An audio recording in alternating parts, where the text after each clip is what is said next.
gasolina, o preço do gás, o preço de alimentos.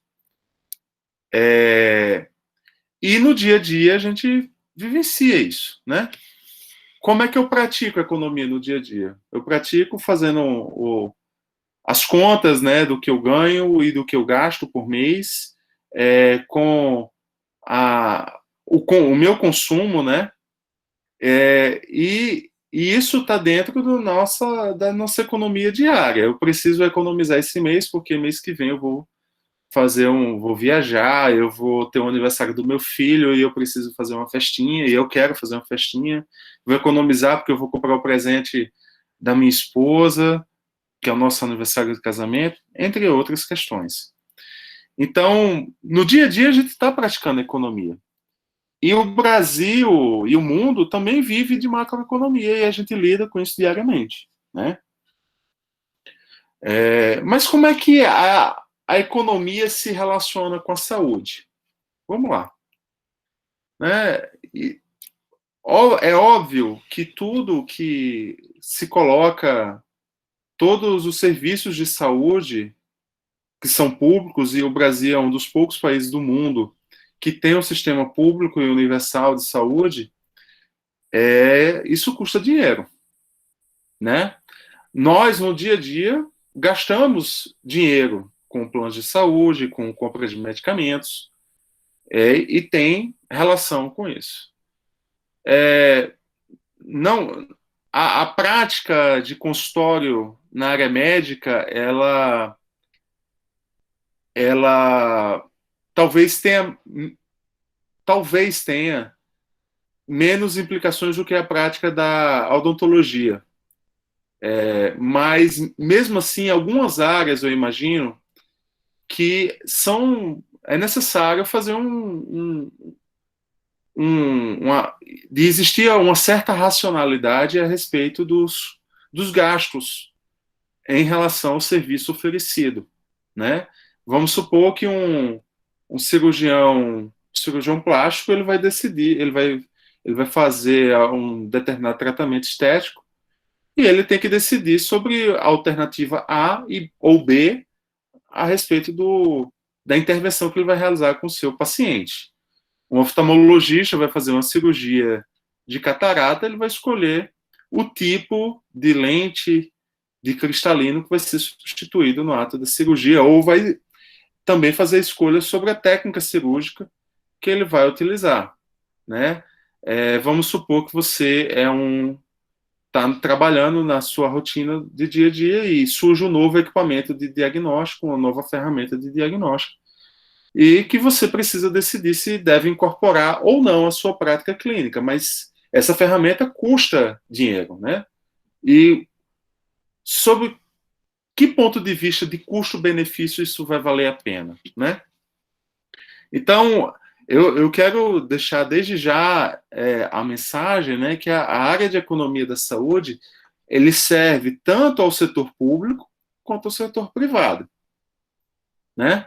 A prática privada também precisa fazer uma análise a respeito da economia da saúde, e talvez até faça até mais do que o público, mas essa é uma rotina que a gente tem, principalmente no campo da gestão, né? E aí, quando a gente está falando do setor público, a gente sabe que os recursos são limitados, né? Ainda ontem nós fizemos uma live no YouTube a respeito dos impactos financeiros que a pandemia está trazendo para a prática odontológica no serviço público. E uma das coisas que a gente tem, que também envolve a área de medicina, é a questão da emenda constitucional número 95, que limita o teto de gastos para a saúde. Então, a gente sabe que os recursos que a gente tem hoje disponíveis são limitados, mas as necessidades e da forma que que está dada, né, eles já são considerados insuficientes para atender às necessidades da população brasileira. E aí, quando a gente considera os princípios da universalidade, integralidade e igualdade no acesso ao serviço, a gente tem que se preocupar com essa área de disponibilidade de recursos, né? Então, a economia da saúde nada mais vai fazer do que estudar a alocação e distribuição dos recursos no setor de saúde. Então, um, quem estuda a área de economia, muitas vezes e de gestão, muitas vezes vai precisar fazer um processo que a gente vai chamar de processo de tomada de decisão em saúde. Essa tomada de decisão é a mesma, ela se aplica igualmente na tomada de decisão do médico, na hora de decidir sobre o protocolo de tratamento que vai ser empregado, do cirurgião na hora de decidir sobre que técnica cirúrgica vai utilizar, ou que material substituto ele vai utilizar na hora de realizar o procedimento cirúrgico. E também do ponto de vista das pessoas, a gente também, da população em geral, né, a gente também tem a discussão da economia da saúde quando a gente precisa balancear a satisfação das necessidades básicas, né, ou de saúde, e também atender a autorrealização. A gente sabe que na área médica em geral, na área de saúde, a gente tem várias intervenções que têm também o conceito de estética, de qualidade de vida, de bem-estar do nosso paciente ou do usuário do serviço de saúde. Tá? Então, desse ponto de vista, a gente pode variar o uso da economia de saúde desde o cidadão até o Estado. Tá? Então, frequentemente, a gente pode se deparar com a questão do financiamento, né? Então, o Ministério da Saúde, vez por outra, está publicando dados a respeito dos investimentos. A gente tem os fundos de saúde, né, o Fundo Nacional de Saúde, inclusive, que transfere recursos do ente federal para os municípios e estados. A gente tem o financiamento da atenção básica, né, aqui o PAB e o financiamento da média e alta complexidade, então, que são responsáveis por financiar todo o rol de serviços do setor público de saúde no Brasil. Então, a gente pode fazer uma análise da disponibilidade desse recurso em face do que é oferecido à população. Né? E ao longo dos últimos anos, né, a gente viu um crescimento bastante grande, bastante significativo a respeito da cobertura da estratégia de saúde da família, que compreende a atenção básica, né? Mas mesmo assim, mesmo com esse aumento, a gente vê que muitas pessoas ainda não têm acesso à atenção básica. E qual é o impacto disso sobre a saúde das pessoas? Qual seria o impacto financeiro para ampliar a cobertura da atenção básica de forma a atender essas pessoas? Essa é uma discussão que pode ser feita. E aqui eu já estou colocando algumas ideias, né? Quando a gente analisa as principais causas de mortalidade da população masculina de 20 a 59 anos para o ano de 2010, né? Quais são as principais causas na população aqui de 50 a 59 anos, por exemplo? Doenças do aparelho circulatório, né? Talvez se a gente analisar um momento atual que a gente está vivendo, né?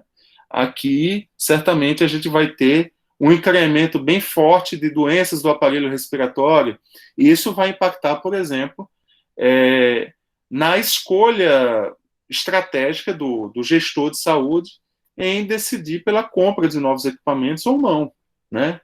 Então, isso, com base nessas necessidades de saúde, eu talvez precise aumentar, para esse cenário aqui, que era de 2010, o aumento de investimentos na área de saúde que atendam a assistência a doenças do aparelho circulatório. Vamos supor, eu preciso criar mais leitos de UTI coronariana, eu preciso contratar mais profissionais dessa área, abrir mais residências médicas com essa especialidade, talvez. E o momento que a gente está vivendo, né, as doenças de síndrome respiratória aguda grave, elas acabam por ter bastante significado no cenário atual.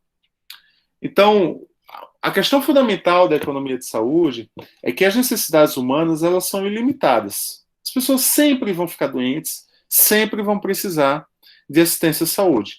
Mas os recursos financeiros disponíveis são escassos. Então, como é que a gente vai decidir como alocar adequadamente esses recursos, né? Então, a gente precisa fazer uma análise do uso racional e eficiente para os recursos. Mas, Iori, isso se aplica apenas para o gestor? De forma alguma. Né? Quem busca ou visa a prática privada, isso também vai estar intimamente relacionado. Afinal de contas, qual é a entidade privada que quer desperdiçar recursos? Eu desconheço, né? Eu desconheço a entidade privada que quer fazer desperdício de recursos. Talvez isso, inclusive, seja até mais significativo na área privada do que na área pública, né? Então, essas questões fundamentais, elas são de relevância tanto para o cidadão comum, que ele poderia gastar menos e ter acesso a um tratamento mais eficiente, assim como para o Estado, na questão da gestão dos recursos financeiros, né? Então, a economia de saúde vai nada mais, nada menos nos orientar a fazer uma tomada de decisão mais acertada, mais racional, na perspectiva do uso racional dos recursos financeiros para intervenções em saúde que sejam mais efetivas, que tenham maior eficácia ou que pelo menos produzam resultados mais equânimes para a população. Ou seja, talvez, por exemplo, possibilite maior acesso e menor chance de adoecer da população. Então, eu trago, por exemplo, aqui esse relato, né, de uma criança que teve um problema de saúde, perdeu todos os dentes, uma criança, e aí esse é um relato de uma dentista de uma unidade de saúde que se sensibilizou, né, por aquela situação da criança não ter os dentes, né? E aí ela resolveu fazer uma prótese para aquela criança para atender o desejo dela, que era ter os dentes igual ao dos coleguinhas, né? E ela fez uma prótese para a criança, modificando totalmente seu sorriso, seu bem-estar, sua qualidade de vida, né? E aí, inclusive, no relato desse profissional, foi dito, né? Dinheiro nenhum no mundo pagará. Então, quando a gente vê relatos como esse, a gente pode se perguntar, e deve se perguntar, qual é o valor da saúde, né? Quanto é que custou esse tratamento para o SUS? Obviamente foi irrelevante. Na perspectiva do SUS, de todo o financiamento, foi irrelevante. Para o dentista, talvez ele tenha tido que desembolsar algum dinheiro para poder fazer esse tratamento na atenção básica. Tudo bem, mas a gente percebe uma satisfação profissional aí, né? E certamente a gente vai ter uma satisfação pessoal dos pais e da criança. Mas isso significa, por exemplo, que eu preciso criar uma política nacional de reabilitação oral para crianças? Absolutamente. O gestor deve olhar para um relato como esse, valorizar, achar bacana, parabenizar o profissional pelo seu comprometimento no cuidado, mas, obviamente, a situação, essa não é uma situação comum que a gente vivencia no dia a dia. E não se justifica eu criar uma política de oferta de prótese para criança quando não se tem crianças que precisam de prótese, principalmente com essa condição, né? Não se tem uma frequência elevada que justifique uma destinação de recursos específica para esse tipo de situação. Né? Um outro caso aqui é um cantor, né, que morreu aos 40 anos após uma infecção do dente. Ele sofreu uma sepsis, uma, ele teve um abscesso dental e acabou por sofrer uma sepse. Né? É uma infecção generalizada e foi a óbito. Então, quando a gente olha a situação como essa, talvez situações como essa aqui sejam mais frequentes. Então, a gente vai refletir, há necessidade de tratamento de urgência? Que investimentos poderiam ser feitos a respeito de controles periódicos de saúde bucal? Uma questão de política de medicamentos, o que é que poderia ser modificado em relação a isso, né? Várias situações. E aí a gente, certamente, com a minha fala aqui, eu quero que vocês estimulem a pensar o quanto, em que situações, pelo menos, ou vocês, enquanto profissionais, se deparam com a situação de tomada de decisão, né? Eu trago o exemplo aqui, por exemplo, de um clareamento dental. Eu tenho uma hipótese que não é muito frequente o paciente chegar no consultório pedindo. Isso geralmente é o dentista que oferece. Mas o paciente vai chegar no consultório pedindo porque ele é fortemente incentivado pela mídia. Mas que tipo de clareamento eu devo fazer? Qual é o mais efetivo? Né? A gente também, eu vi no noticiário recentemente que existia um movimento para substituição de próteses mamárias, mas será que é necessária uma intervenção se aquela situação não representa um risco imediato para o paciente? Então, o professor Drauzio, o doutor Drauzio aí, né, traz uma reflexão sobre o quanto as pessoas hoje dão valor a procedimentos estéticos. Essa é uma questão que merece ser investigada, né? Qual o valor que você dá para melhorar a sua estética? O quanto você pagaria por isso? O quanto você pagaria para ter um sorriso mais branco? O quanto você pagaria para fazer um tratamento com prótese de silicone? Ele é um tratamento indispensável? O quanto você investiria? Qual o percentual da sua renda que você investiria para isso? Então, fazer análises a respeito da intenção de disponibilidade a pagar, isso também pode orientar o profissional a como ele deve ofertar o serviço e com que frequência ou como ele deve organizar a sua demanda para isso, né? Então, os estudos de economia de saúde eles devem auxiliar na tomada de decisão. E essa decisão deve ser orientada pela melhor evidência disponível e com o uso racional dos recursos, ou seja, você ter a melhor efetividade gastando o menos possível, né? Então, a decisão em saúde, ela é um processo que pode ser tomado pelo paciente, pelo profissional durante o seu ato de pro, produzir o cuidado, pelo gestor na hora de oferecer uma política. E a grande questão é em que se baseia essa decisão, né? Em que se baseia a decisão do profissional fazer uma substituição da prótese de silicone?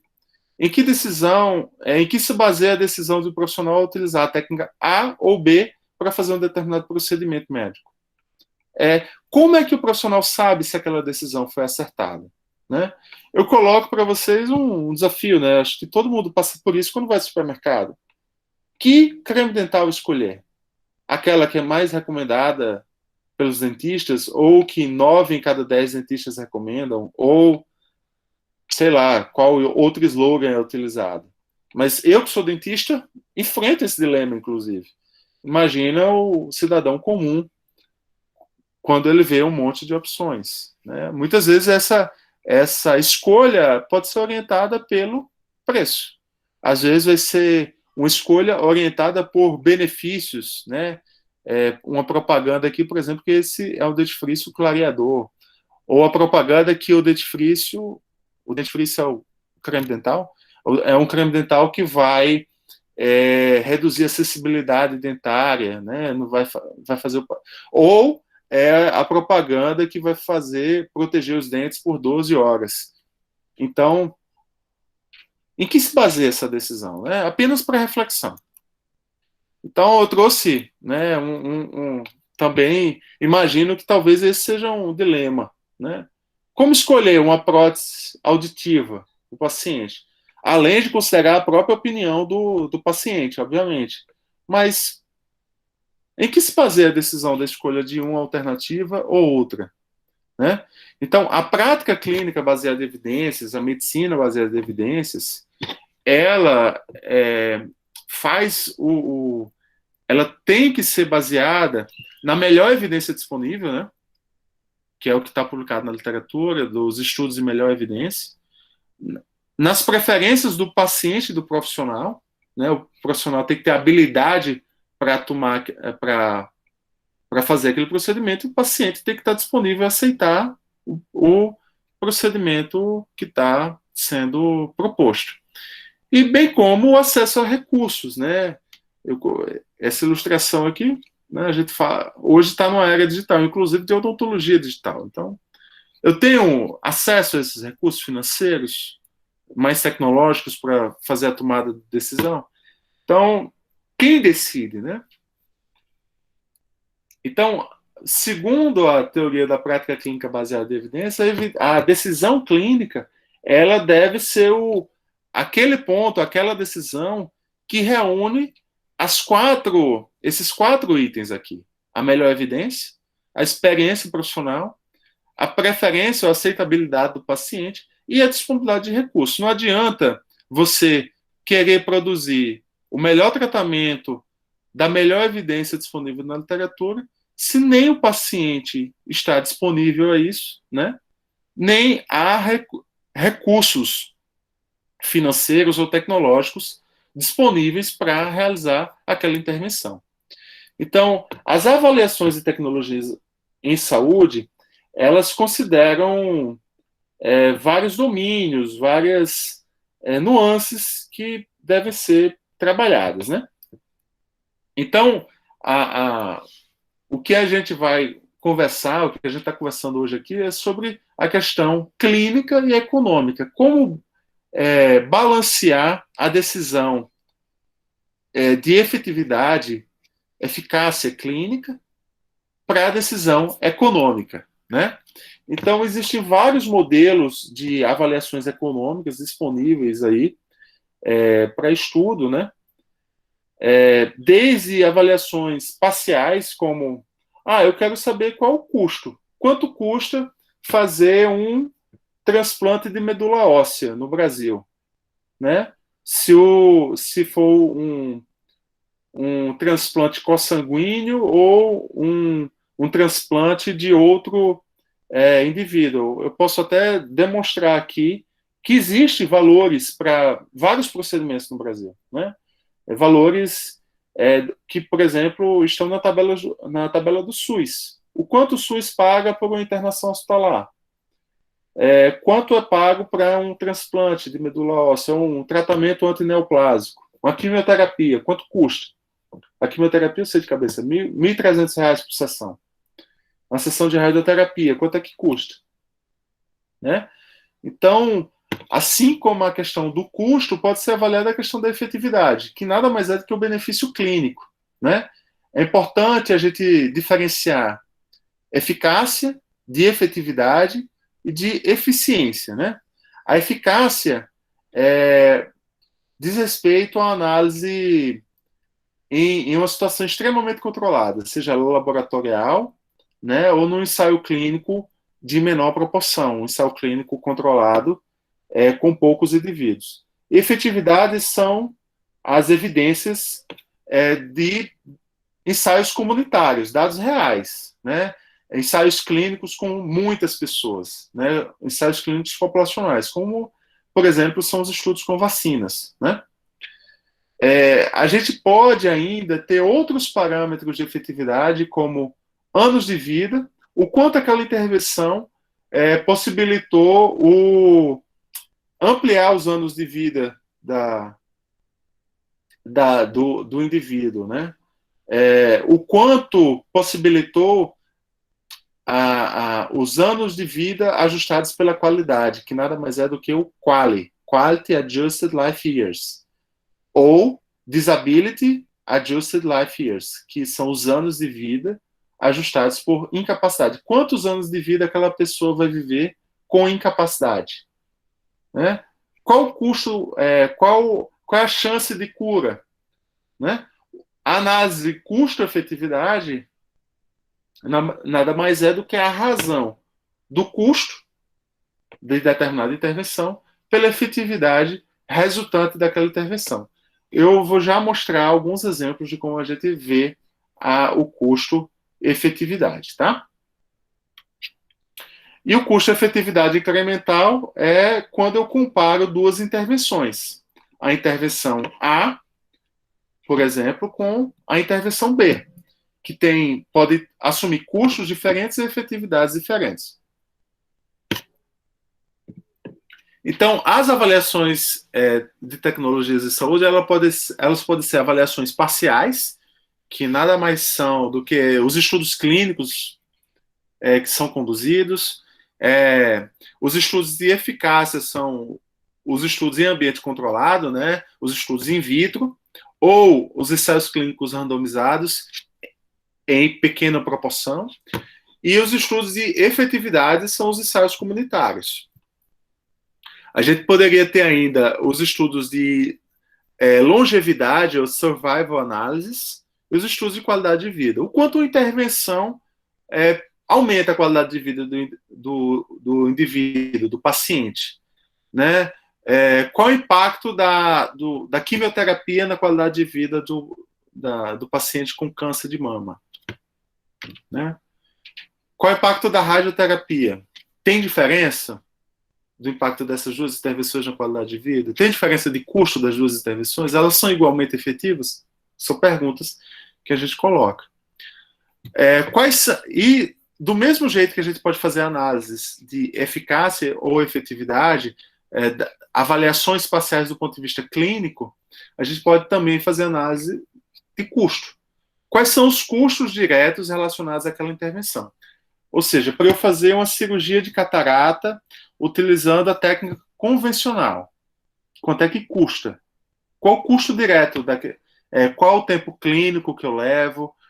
Quantos tubetes de anestésico eu vou precisar usar?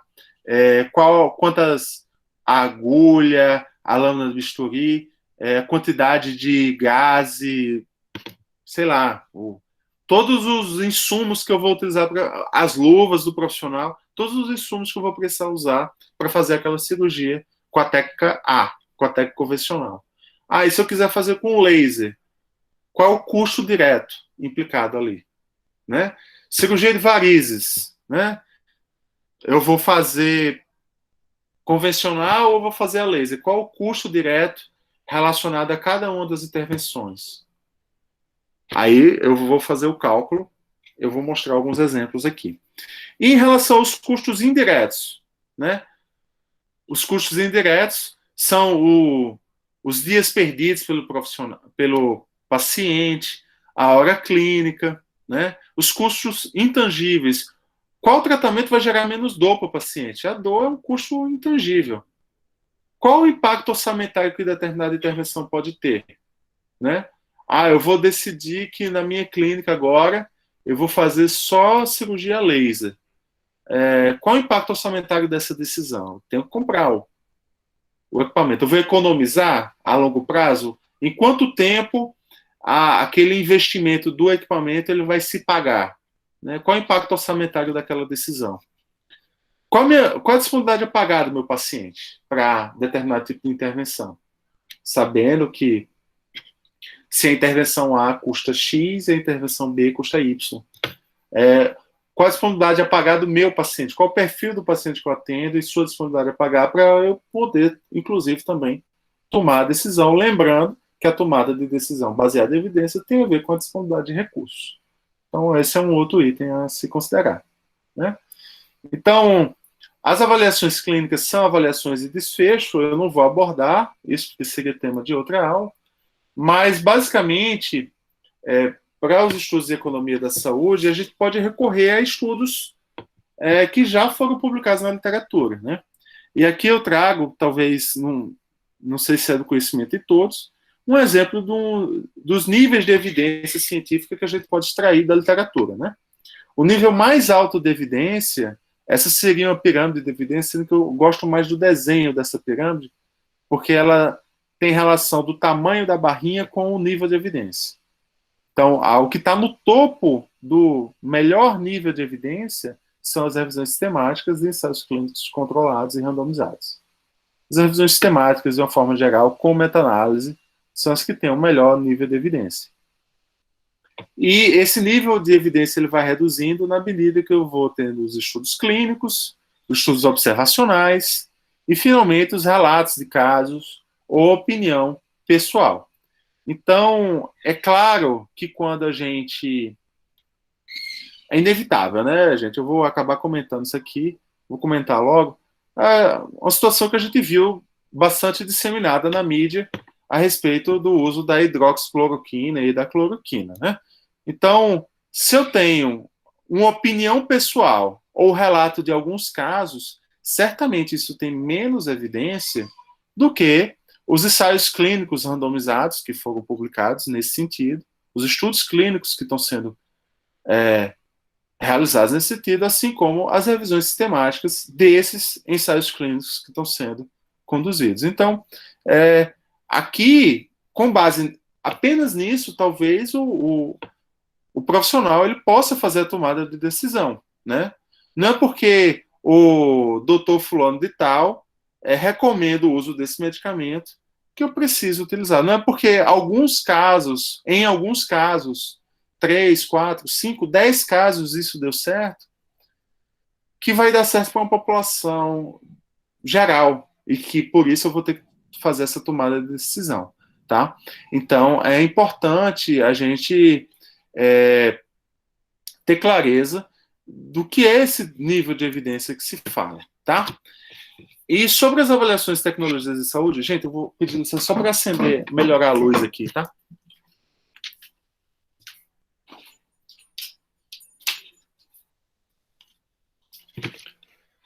Sobre a avaliação dos custos em saúde, a gente teria a possibilidade de avaliação dos custos diretos, indiretos, intangíveis, o impacto orçamentário e a disponibilidade a pagar, que são efetivamente as avaliações econômicas parciais aqui no caso. E o que são cada um desses, né?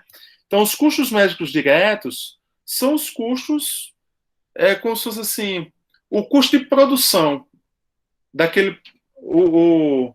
quando a gente fala assim, isso aqui está a preço de custo. O quanto eu gasto para fazer aquela intervenção, né? Então, quais foram os medicamentos, quais foram os exames de diagnóstico que eu fiz, né? Quais são os custos diretos envolvidos numa cirurgia bariátrica, né? Quais são os exames que eu tenho que fazer? Qual o custo da internação do paciente? Se ele vai ficar na UTI após a cirurgia, quanto tempo de UTI? Qual o custo daquela internação na UTI? Quantos medicamentos foram administrados?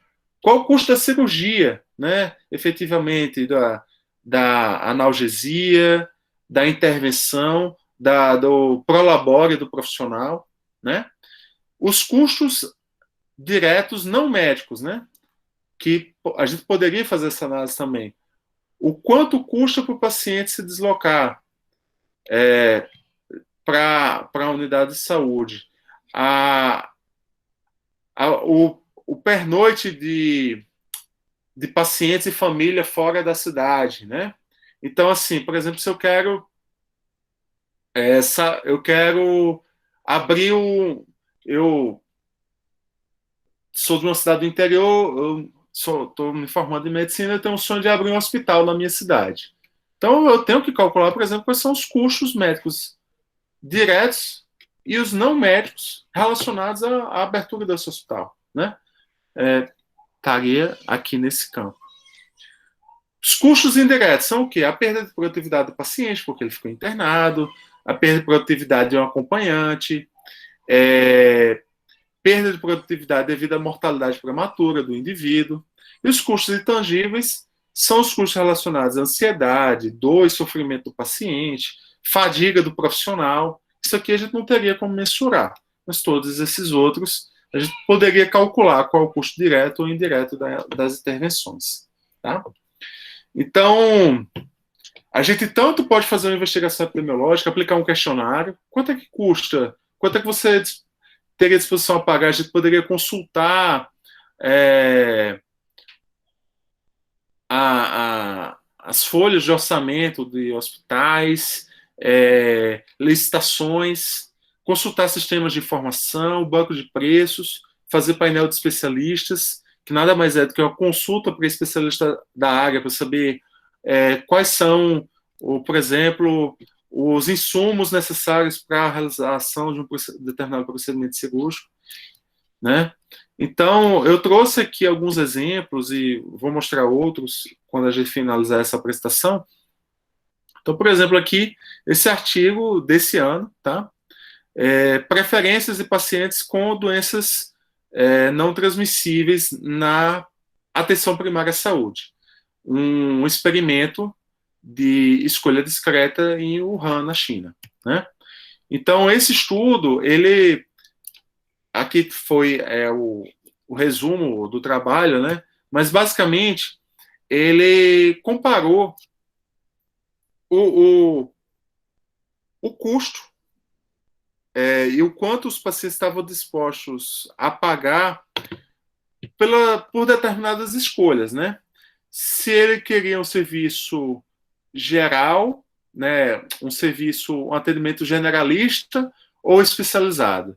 Se ele queria trabalhar com medicina tradicional chinesa ou medicina moderna. Qual o custo que teria disso, né? Qual o tempo de duração, de deslocamento que ele gostaria de ter? Se ele gostaria de ser atendido por um médico experiente ou por um médico mais jovem, né? E aí o paciente era convidado a fazer essas escolhas. E aqui, por exemplo, é a tabela de resultados. Notem, né, que se o paciente tinha uma doença de menor magnitude, ele pagaria menos. WTP significa willingness to pay, que significa, por sua vez, disponibilidade a pagar, né? E o intervalo de confiança.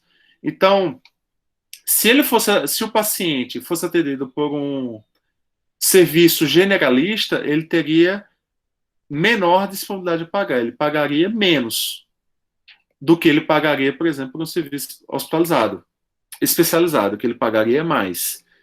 Se ele se submetesse a uma terapia, a medicina tradicional chinesa, ele estava disposto a pagar menos do que ele estaria disposto a pagar por uma medicina moderna.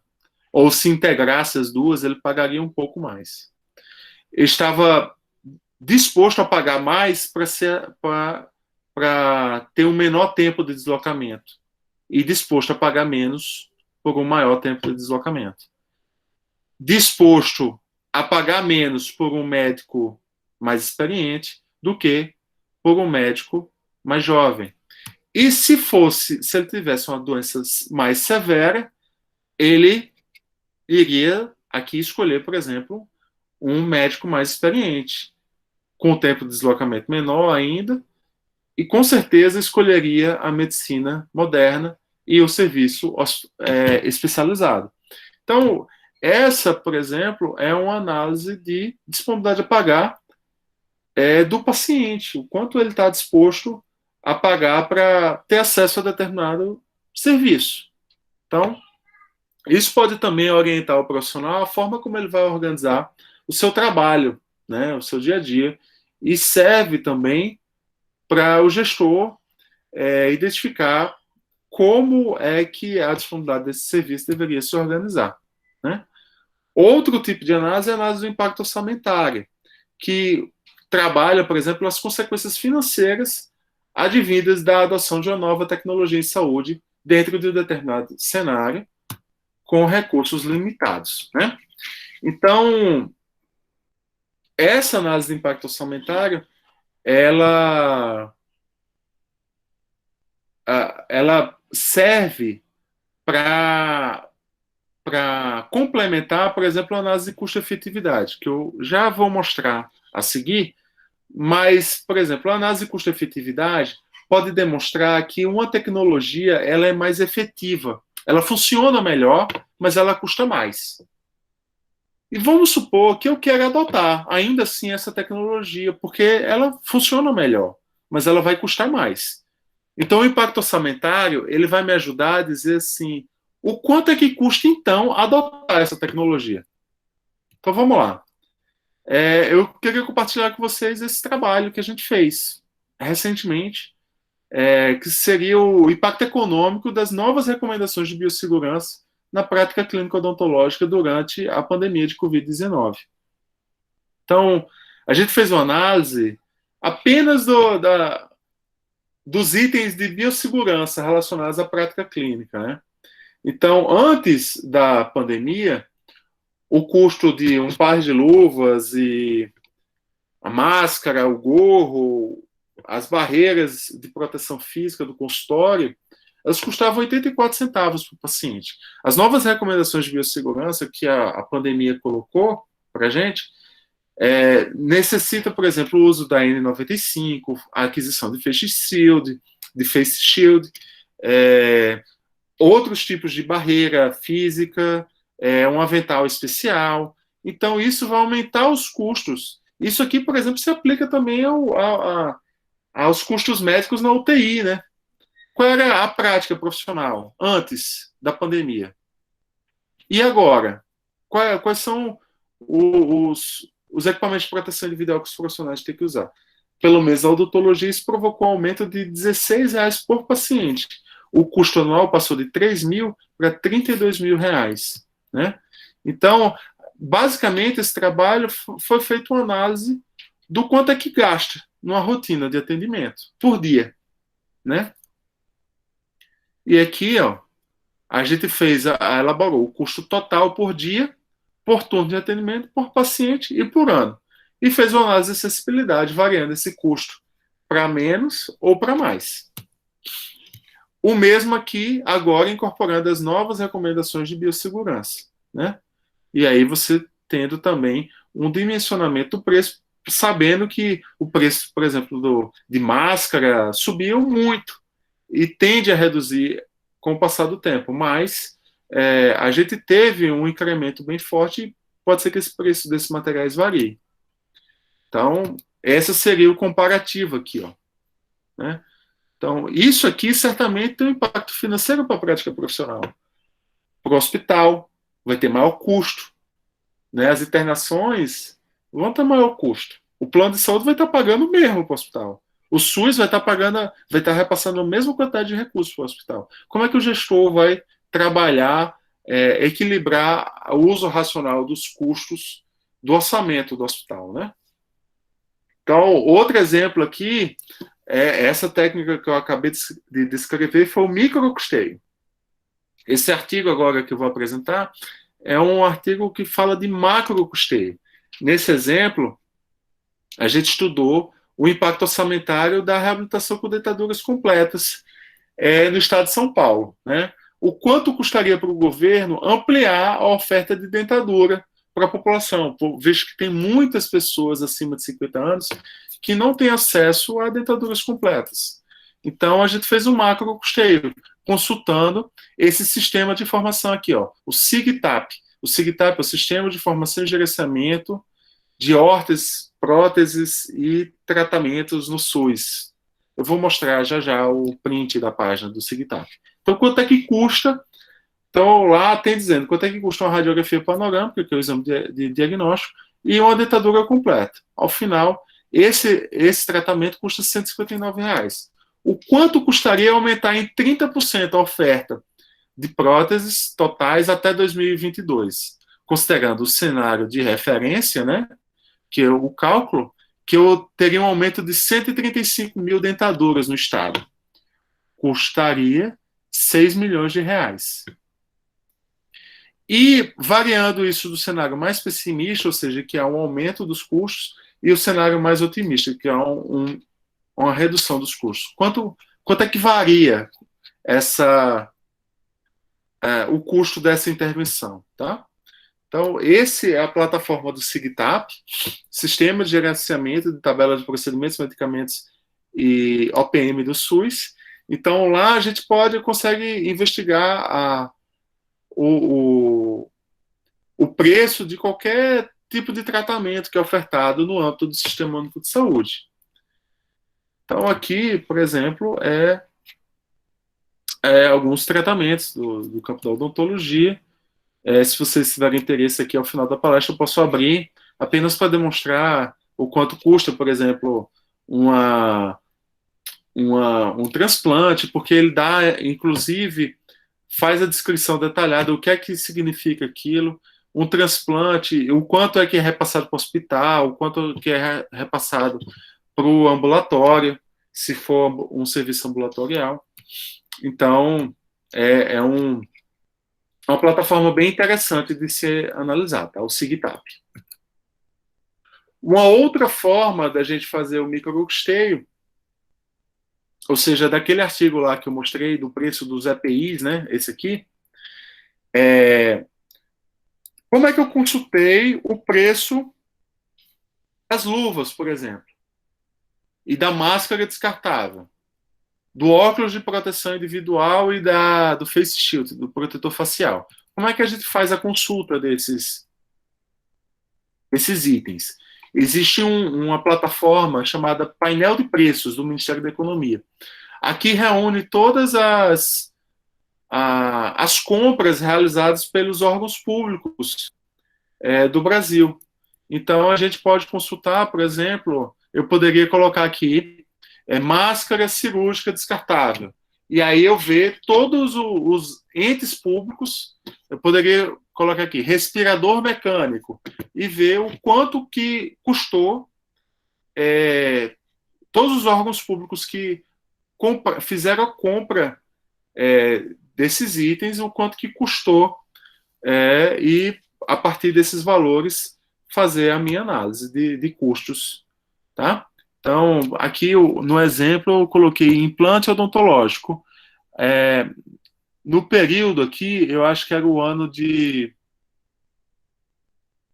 Eu não coloquei ano da compra, mas geralmente é do mês, daquele mês. Então, naquele mês, os estados do Pará, Ceará e Rio de Janeiro tinham feito compra de implante e ele dá o valor da média, da mediana, o valor máximo e o valor mínimo dos itens que eu selecionei. Então é bem interessante, tá? E a gente pode, se abrir um desses itens aqui, a gente pode visualizar e ver as especificações. Então, se eu quisesse investigar, por exemplo, o respirador mecânico, eu conseguiria ver a questão da marca, qual foi o modelo que foi adquirido, tudo isso. Então, um outro trabalho que a gente fez, uma análise de microcusteio, a gente estava interessado em saber quanto custava fazer uma prótese sobre implante, que é uma dentadura mais complexa, né? Você instalaria 2 implantes dentais e seria benéfico para o paciente, porque ele retém mais a prótese não fica solta na boca, não vai ficar folgada. Então, a gente definiu um protocolo clínico de comparação. Então, aqui na área de vocês, na área de medicina, eu precisaria, se eu quisesse fazer uma análise como essa, eu precisaria definir qual é o protocolo clínico, quais são as fases, quais são os itens, quais são os itens consumíveis que existem. Então, a gente fez a quantificação dos valores, né? Quanto custaria uma prótese total convencional? R$ 189. Quanto custaria uma prótese sob implante? Custaria R$ 663. Né? Vendo aqui que o maior custo da prótese convencional está relacionada com os recursos humanos, enquanto a prótese sob implante está efetivamente relacionada com a aquisição dos materiais e equipamentos. E aí eu posso fazer uma racionalização em função do quanto custa e quanto é que o SUS paga, porque o SUS paga um valor fixo de R$ 820, ou dependendo da situação, R$ 670. Mas o quanto de fato custa? Custa 663, quer dizer, sobra R$ 7 aqui para cada prótese que eu fizer. Se eu fizer nesse outro modelo, vai sobrar quase R$ 156. E o que é que eu faço com esse recurso aqui? Então, essa é uma questão de racionalizar os recursos financeiros dentro do setor público de saúde, tá? E aí, o que eu falei até o momento foi sobre as avaliações parciais de custo. E agora eu vou falar das avaliações de custo-efetividade, custo-minimização, custo-utilidade e custo-benefício. Apesar delas parecerem bem semelhantes, existem diferenças, tá? Então, a análise de custo, todas elas consideram o valor monetário, né? Mas o custo-minimização, você está assumindo, que as duas intervenções elas têm a mesma efetividade. Então, vamos supor assim, eu quero fazer uma análise de custo-minimização para o remédio que se toma para dor de cabeça. Então, eu vou comparar o paracetamol com a dipirona sódica. Então, eu estou assumindo que os dois medicamentos, eles têm a mesma eficácia, têm a mesma efetividade. Né? Funcionam do mesmo jeito. Eu, basicamente, vou comparar os valores. No custo-efetividade, eu tenho a variação do valor monetário das duas intervenções e tenho variação da efetividade das duas intervenções. Eu vou me basear no estudo clínico. A intervenção A, ela melhora mais rápido, ela provoca uma maior redução da dor, né? Ele tem um efeito analgésico maior. Então, comparado uma intervenção A com a B e balanceando os custos, eu vou fazer a análise de custo-efetividade. O custo-utilidade, eu tenho a medida monetária e a utilidade diz respeito aos anos de vida ajustados pela qualidade.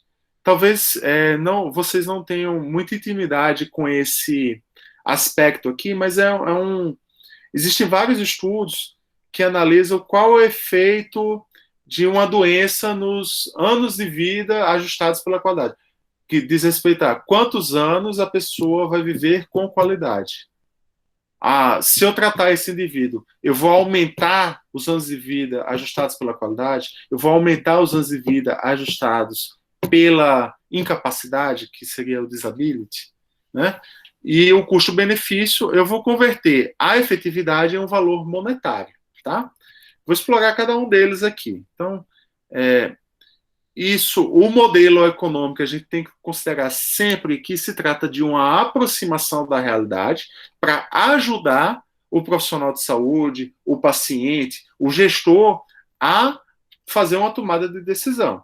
Então, a gente não pode considerar as análises econômicas como um nível de evidência alto, não. É uma ferramenta que vai ajudar na tomada de decisão, tá bom? E que se baseia nas evidências científicas que estão disponíveis na literatura. Então, o custo-minimização, como eu falei, você considera que as intervenções elas são semelhantes. Então, basicamente, eu vou comparar o custo. Então, trouxe dois exemplos aqui: custo-minimização de administração oral ou intravenosa do linezolide no hospital público no sul do Brasil. Então, eu estou considerando que as duas intervenções têm a mesma eficácia. E eu vou ver se vale a pena eu fazer a administração intravenosa ou oral. E isso é importante para quê? Para o hospital. Obviamente, para a aquisição da droga, do formato da droga, da forma de administração da droga, assim como da necessidade de pessoal capacitado para fazer isso, dos outros materiais de consumo relacionados à administração desse medicamento. Então, eu posso fazer uma análise de custo-minimização para eu comparar aqui. Eu vou gastar mais, considerando que essas duas intervenções são equivalentes, eu vou gastar mais com qual? Ou vou gastar menos com qual? Então, aqui, outro exemplo, análise de custo-minimização entre duas drogas no tratamento da doença de Crohn. Estou assumindo que as duas têm a mesma efetividade e eu posso fazer uma análise de custo-minimização. Talvez elas tenham frequência de administração diferente, e aí isso vai certamente impactar no preço. E isso pode me ajudar tanto para eu, como gestor de uma unidade hospitalar, que posso fazer a tomada de decisão, quanto para o meu paciente, a auxiliá-lo nesse sentido, sabendo que é o paciente que tem uma renda menor, por exemplo, eu vou ajudá-lo a escolher, a administrar o medicamento mais adequado para a situação que ele vive. Então, o principal pressuposto, a principal limitação da análise de custo-minimização é que o pressuposto de igualdade e efetividade deve ser questionado, tá? Então, a análise custo-utilidade, os custos são expressos em unidades monetárias, os efeitos são expressos em utilidade, que a utilidade, nesse caso, ela diz respeito à qualidade de vida da pessoa, a qualidade de vida ou a qualidade da sobrevida do paciente após aquela intervenção. Então, no custo-utilidade, eu vou usar exatamente as medidas DALI ou CALI. O CALI são os anos de vida ajustados pela qualidade. Diz respeito ao tempo de vida que o indivíduo vai viver com uma adequada qualidade de vida, né? Então, as utilities, né, o CALI e o DALI, eles são unidades padronizadas que combinam a estimativa do efeito de tecnologias comparadas no tempo de vida e na qualidade de vida como os anos ajustados. Eu vou mostrar já um artigo que trata desse tipo de trabalho, né? Então, aqui, eu preciso de uma elaboração prévia de estudos específicos para identificar a quantidade de quales correspondente a cada tratamento em questão, né? Então, tem um exemplo, que esse é um questionário de qualidade de vida, o SF-36, que avalia domínios de qualidade de vida do paciente e são empregados nos ensaios clínicos. Eu vou aproveitar só esse momento da discussão para eu apresentar, por exemplo, esse estudo aqui, ó, rapidamente, estudo da anos de vida perdidos e ajustados por incapacidade entre profissionais de enfermagem devido à infecção pelo Covid-19 no Brasil. Então, esse trabalho, ele fez uma análise dos profissionais de enfermagem que existiam no país, né? Até março desse ano, tinham 2 milhões de profissionais, e aí ele estimou a questão da taxa de mortalidade desses indivíduos, e para o período entre março e maio de 2020, foi calculado a taxa de infecção dos profissionais quanto à faixa etária. E ele viu, por exemplo, anos de vida ajustados pela incapacidade, né? Que foram os profissionais que tiveram que se afastar do serviço. Ele fez uma mensuração aqui da utility, do DALI, no caso. Os profissionais que tiveram que se afastar do serviço devido à infecção pelo coronavírus. Então, viu que os indivíduos da idade de 31 a 40 anos foram mais afetados. Eles tiveram maior frequência de profissionais que tiveram que se afastar, foram incapacitados e tiveram comprometimento dos seus anos de vida pela incapacidade, né? Também foram os profissionais que perderam mais anos de vida, porque foi a população, o YLL aqui, são Years of Life Loss. Então, baseado nas estimativas de expectativa de vida dos indivíduos dessa faixa etária, né, também foi a maior frequência de óbitos, e foi calculada aqui o YLL de 697 para esse grupo de indivíduos, né? E aí ele faz uma discussão a respeito das taxas de óbito, quanto ao o tipo de profissional, se era técnico, auxiliar, se era enfermeiro, e qual foi a categoria profissional mais afetada, né? Então, voltando aqui,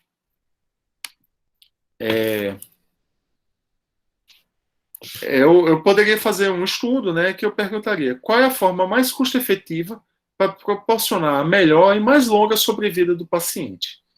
Isso é que está relacionado à utilidade. Então, esse estudo aqui, por exemplo, fez a análise de custo-utilidade do tratamento do glaucoma primário de ângulo aberto no Brasil. Então,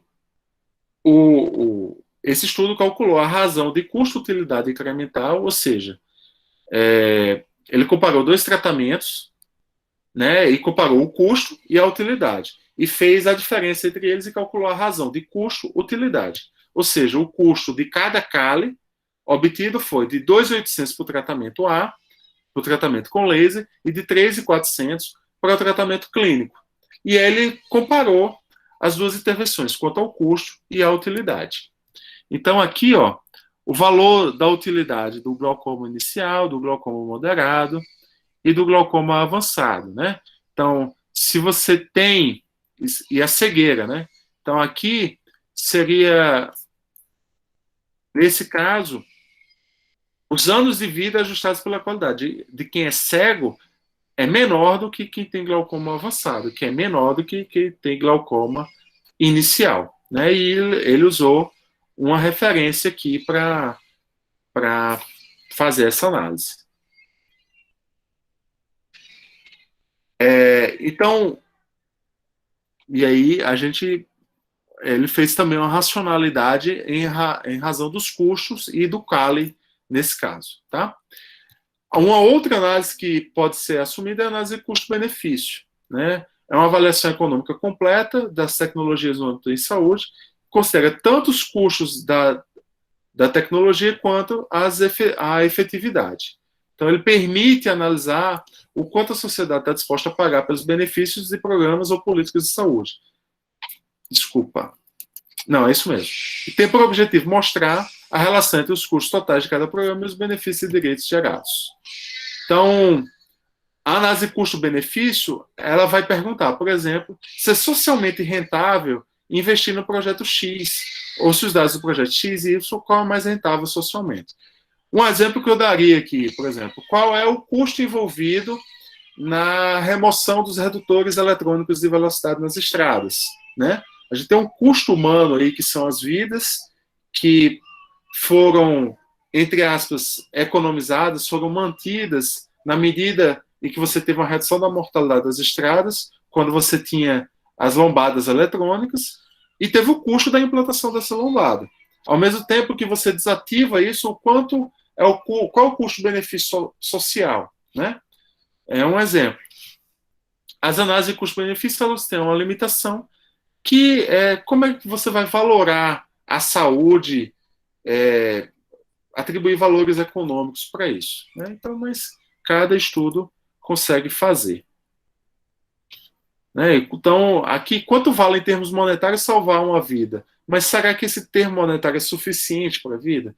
É só uma discussão a respeito disso. Qual é a inclinação à disposição da sociedade para pagar ou reduzir a probabilidade de morte de um indivíduo?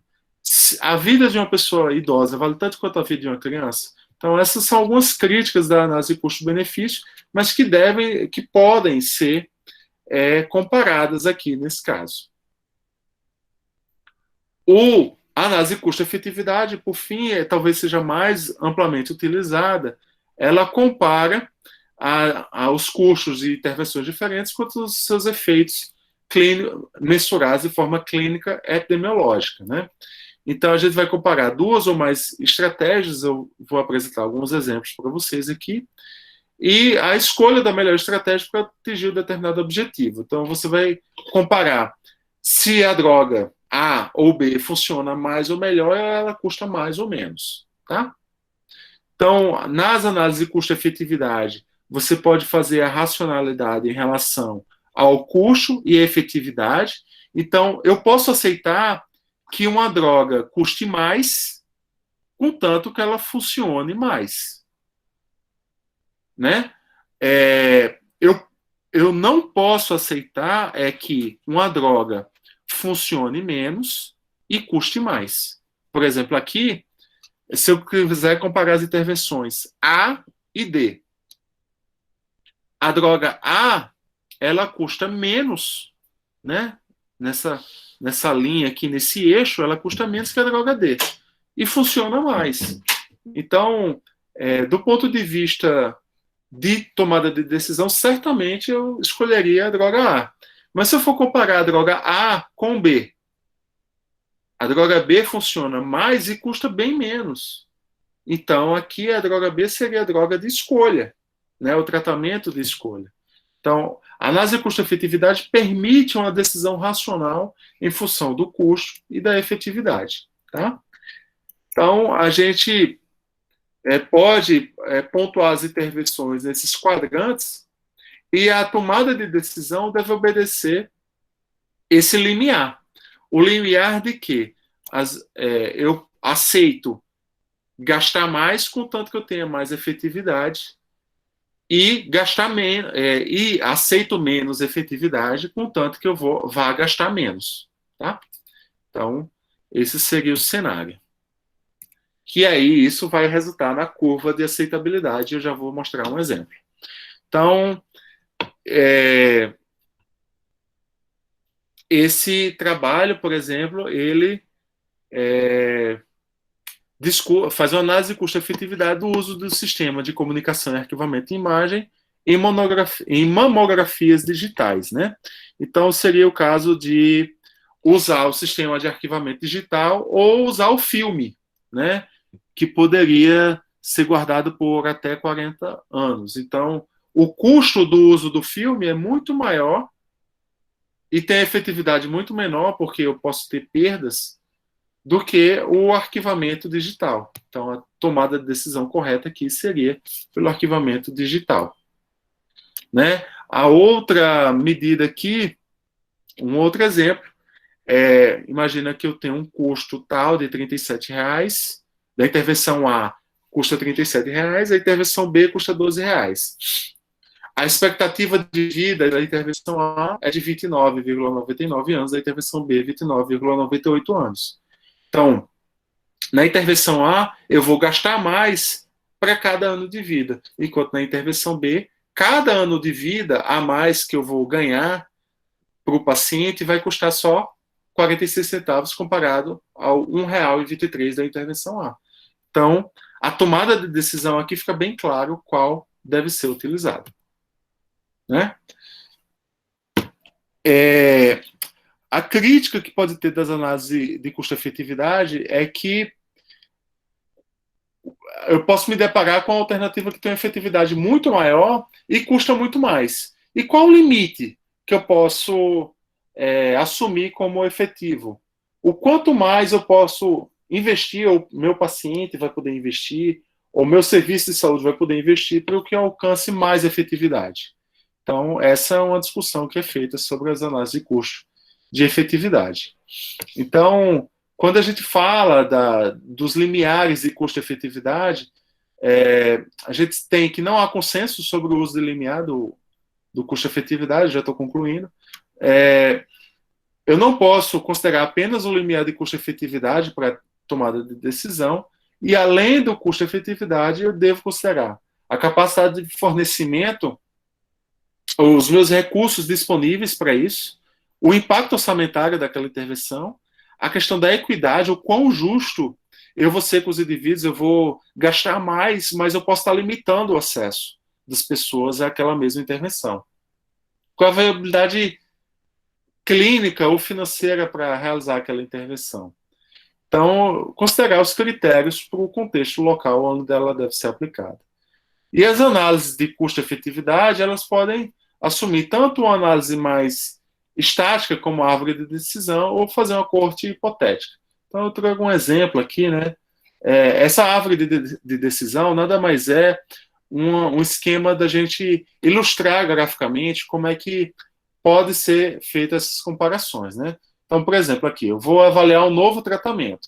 Eu posso utilizar a radioterapia convencional ou um novo tratamento que compreende numa técnica cirúrgica e a radioterapia. Qual é o desfecho possível depois que eu faço essas duas intervenções? Nos indivíduos que fazem a radioterapia, eu tenho a chance dos indivíduos erradicarem a doença, do tratamento erradicar a doença ou do tratamento falhar em erradicar a doença. Assim como na nova estratégia de tratamento. Pode erradicar ou não. Então, eu vou comparar a efetividade dessas duas intervenções aqui com base nos custos relacionados a cada tratamento e na efetividade de cada tratamento. Então, a árvore de decisão nos ajuda apenas a orientar o processo de tomada de decisão. Então, esse aqui é um exemplo bem simples, tá, gente? Com radioterapia, por exemplo. Eu posso ter exemplos mais complexos. Né? Se eu faço uma intervenção, um paciente com suspeita de infarto agudo do miocárdio. Então, eu vou decidir se eu faço a intervenção pré-hospitalar ou só no hospital. O que é que pode acontecer com o paciente? Ele pode ir a óbito ou ele pode ficar vivo. Se ele está pré-hospitalar, ele vai ficar vivo no SAMU. Então, como é que as chances, as probabilidades e os custos envolvidos nesse caminho que o paciente vai tomar? E se estiver no hospital, quais são os custos e as probabilidades de cada coisa aqui acontecer se ele estiver no hospital? Então, a gente pode fazer uma análise bem interessante nesse sentido, tá? E para fazer essas análises, a gente usa esse software, Triage, que a gente também pode fazer análise Markov, que são os ensaios dinâmicos, em que eu permito que o paciente faça a transição dos estágios, dos diferentes estágios da doença, entre o sucesso e a falha da doença. Por exemplo, essa daqui, eu não estou considerando que eu poderia ter uma reintervenção aqui, né? Então, se eu tivesse a possibilidade de reintervenção, eu já teria aqui o modelo de Markov, que são os ensaios dinâmicos, tá? Então, gente, só para fechar essa apresentação, as análises econômicas de saúde, elas são estratégias para análise de possíveis intervenções clínicas que possam ser realizadas. Tá? Então, quando a gente vai planejar essa análise econômica, eu tenho que saber qual a resposta eu quero responder. Que intervenção eu vou comparar? E aí, sabendo a intervenção, qual o problema que eu estou lidando, que tipo de análise eu vou escolher para isso? Quais são as alternativas que estão sendo comparadas? Qual a hipótese de trabalho? Qual a perspectiva de análise? Qual a contribuição daquela análise para o conhecimento interno? A gente tem que reconhecer que as análises econômicas, elas têm uma validade interna importante, mas, por exemplo, uma análise econômica do tratamento de infarto agudo do miocárdio é válida para o Brasil. Talvez não seja válida para o tratamento do infarto lá nos Estados Unidos, na Inglaterra, até porque os valores monetários são diferentes. Então a gente tem que ter isso também em mente, tá? E nem sempre, não necessariamente existe a possibilidade de estatística inferencial nesse caso. A gente vai fazer uma análise de sensibilidade, variação dos valores e dos percentuais e utilizar as ferramentas que existem à disposição para isso. Não é uma análise estatística convencional. A gente pode fazer uma análise de probabilidade matemática, utilizar mecanismos de inteligência artificial para fazer simulações, e isso a gente consegue fazer, tá bom? E aí, a gente vai discutir também a questão da validade externa e da aplicabilidade. Aquela análise, ela serve para que situação, para que cenário? Para o setor público, para o setor privado? Numa análise do contexto municipal, local, ou numa análise para o Brasil, para a América Latina? Então, tem essas discussões, tá? Então, eu me coloco à disposição, se vocês tiverem alguma dúvida. Espero que eu tenha feito no tempo adequado. Se vocês tiverem interesse, eu posso demonstrar aqui alguns trabalhos na área de economia, né? Esse era o artigo que eu falei aqui de Wuhan, que trata da disponibilidade a pagar, né? Então, ele compara esses cenários. O artigo dos enfermeiros é esse aqui, que está disponível como pré-print da Cielo, um artigo que está em avaliação para a revista. Trata do DALI, ou seja, se eu quiser saber fazer a análise de custo-utilidade para profissionais da enfermagem, eu já posso referenciar esse trabalho aqui, né, para eu me basear nas intervenções, né. Tem um trabalho aqui, avaliação econômica dos tratamentos cirúrgicos para mulheres com estresse, com incontinência urinária relacionada ao estresse. Uma análise de custo-utilidade e uma análise de valor da informação. Então, nesse trabalho, eles analisaram aqui a razão de chance das intervenções cirúrgicas comparadas com outro tipo de intervenção, né? Então, vendo que essa intervenção cirúrgica ela teria menor chance de ter determinado desfecho. E aqui, ó,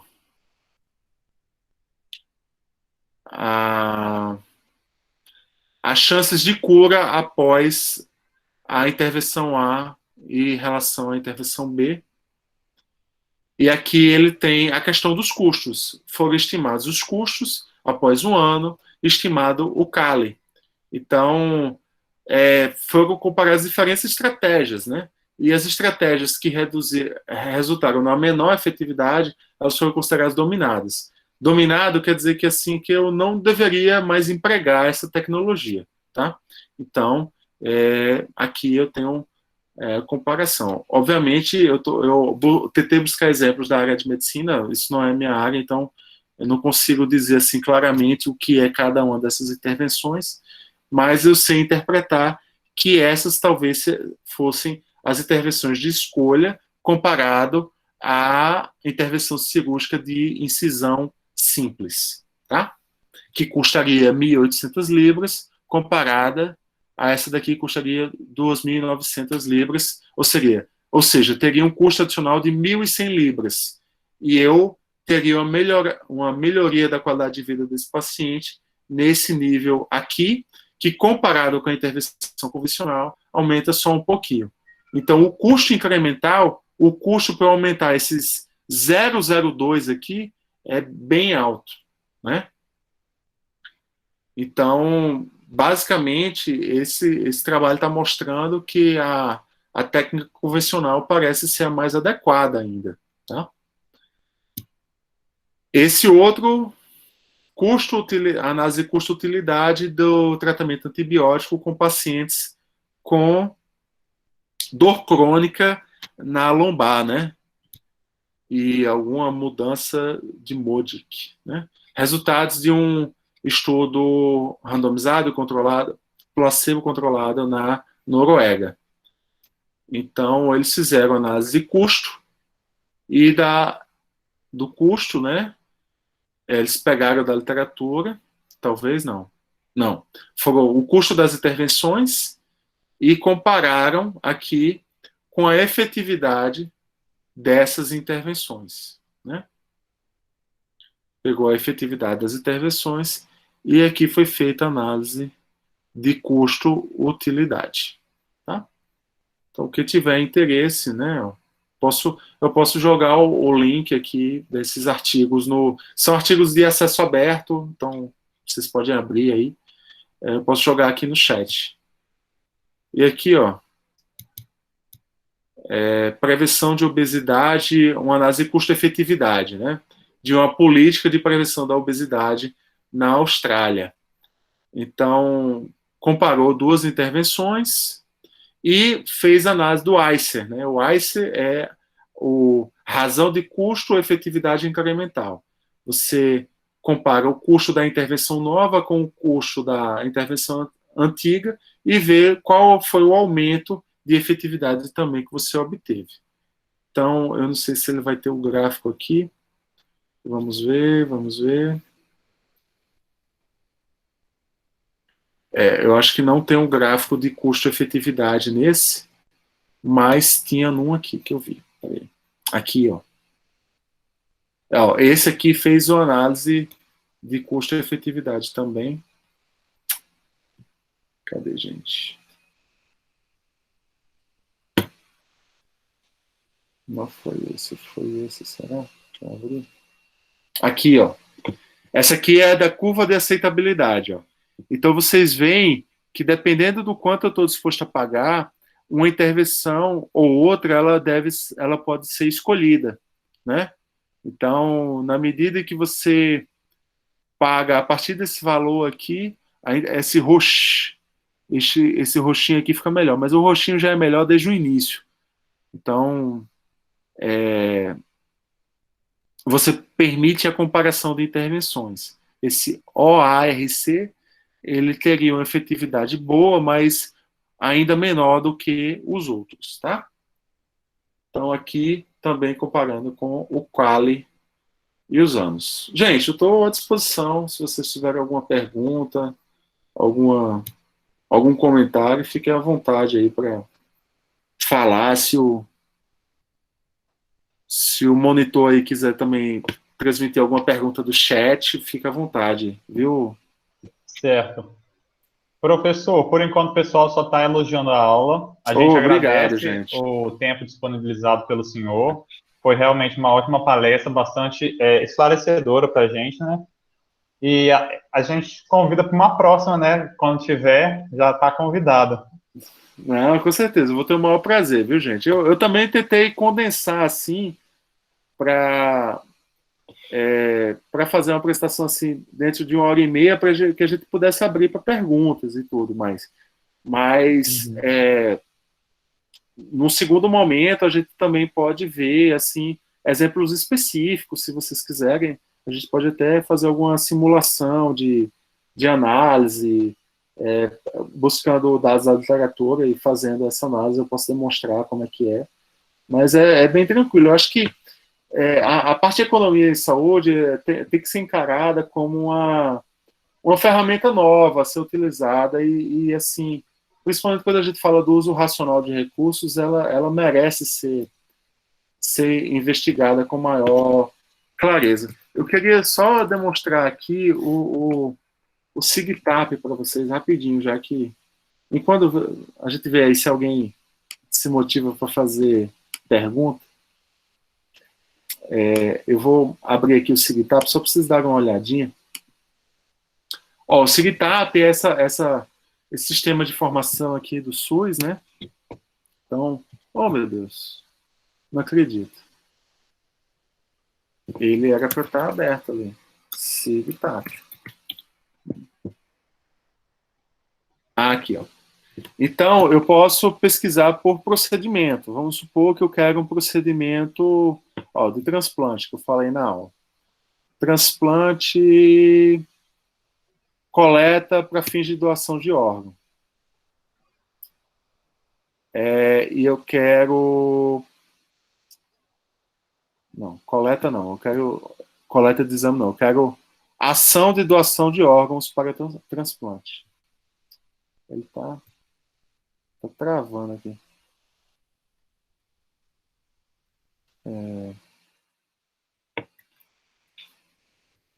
Deixa eu ver se ele vai. Pronto. Coleta não. Eu quero esse aqui. Deixa eu pegar aqui. Ações relacionadas à doação de órgão. Que é isso, gente? Tô fazendo passar vergonha aqui.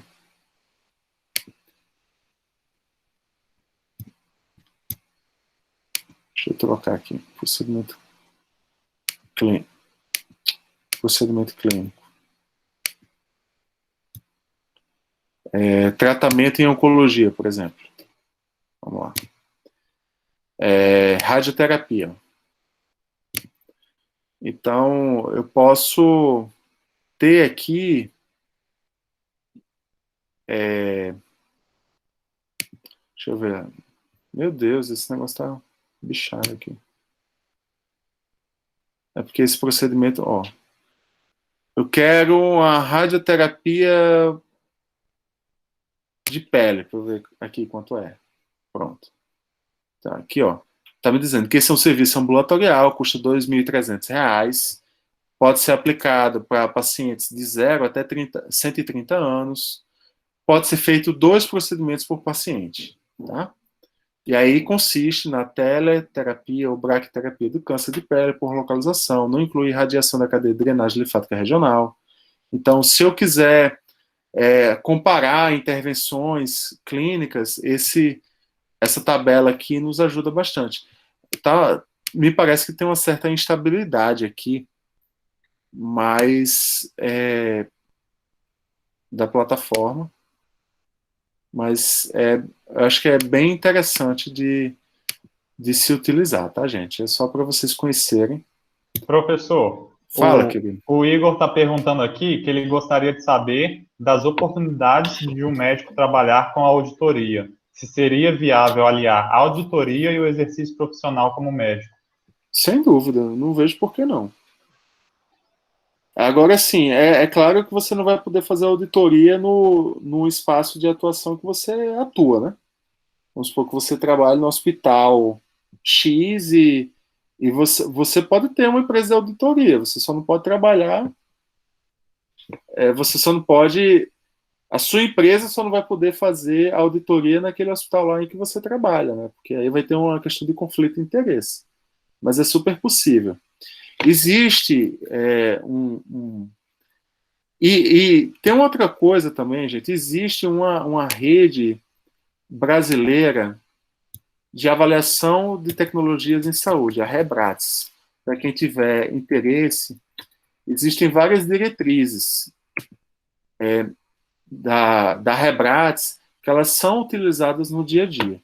Então, aqui, a Rebrates é a Rede Brasileira de Avaliações de Tecnologias de Saúde.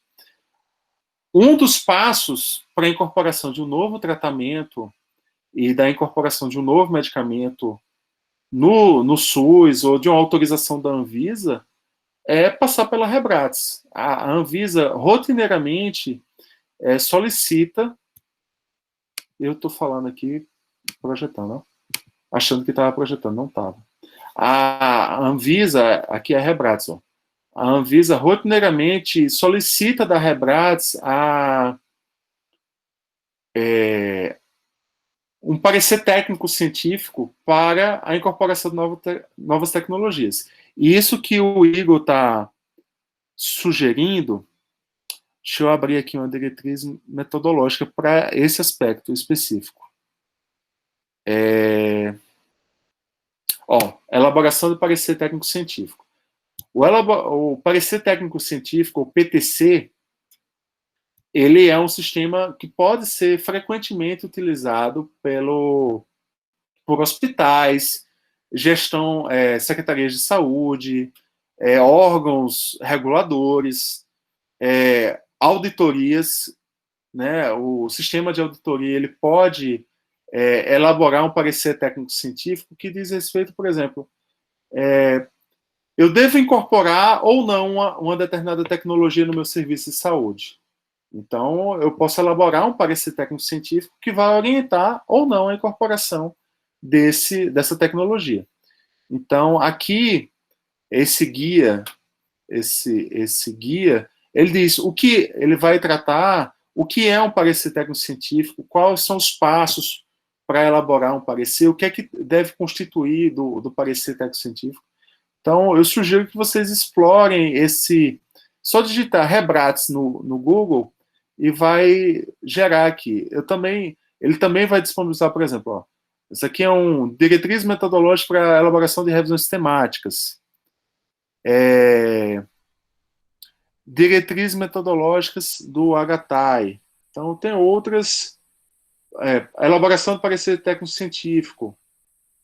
Monitoramento do horizonte tecnológico em saúde. Então, algumas tecnologias, são tecnologias pesadas, elas podem ter longa duração. Então, em que medida eu vou incorporar essa tecnologia, eu vou comprar um aparelho de ressonância, o quanto ele vai durar, o quanto eu posso monitorar a efetividade dele ao longo do tempo. Então, isso é uma discussão que é interessante. Tá? Mais algum aí? Professor, só estão elogiando mesmo a palestra. Tá bom, então. Então, gente, eu queria agradecer mais uma vez aí o convite de vocês, o convite da Rossana, principalmente, foi quem fez o contato. Agradecer a atenção do nosso querido aí, que passou a semana tentando fazer um teste comigo, mas ontem de noite deu certo. Enfim, me colocar à disposição, meu e-mail está aí à disposição, a Rossana também tem meu contato, se alguém precisar de ajuda, orientação, tirar uma dúvida, fique à vontade, tá? Para procurar a gente. Enfim, e dizer que agradecer aí o convite e parabenizar pelo evento, tá certo? Tá Obrigado certo, aí mais uma professor. vez. Valeu pela palestra e até uma próxima. Até mais. Um abraço. Tchau, tchau. Valeu. Obrigada, professor. Falou, Rossana.